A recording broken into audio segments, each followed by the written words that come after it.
I can't is not real most of the time. It's just something people like to say.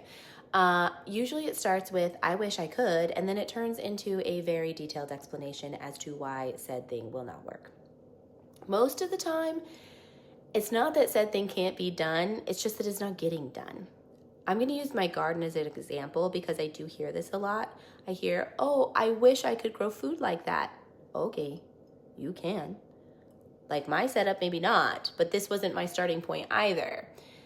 There's a difference between not being able to do something and not being willing to do the version that is available to you at the moment. And the version that is available to you at the moment may not be impressive. Your Pinterest board, ma'am, might need to take a back seat for a hot minute. And this is where some people will convince themselves that it is impossible to do said thing.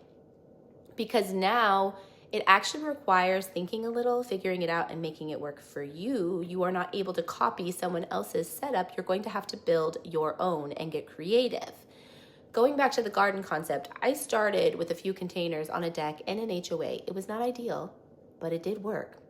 The year was 2020, and I started learning how to grow food because the world was ending as we know it, which seems to be a theme these days. And let me tell you something, this was not an easy adventure because these plants are living things and they are fairly dramatic individuals. Anyway, back to the garden, 6-7 years later, now it is finally beginning to look like how I pictured it. We have land now, we're no longer in the HOA.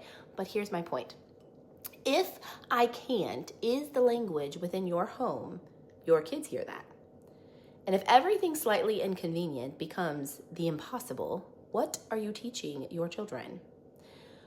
Strong homes do not get built that way. And I personally do not function in the I can't world, and I don't allow my kids to either. It is either I will or I just don't want to, and they have to differentiate between the two of them. So anyway, those are my thoughts today. I hope you all have a very blessed day.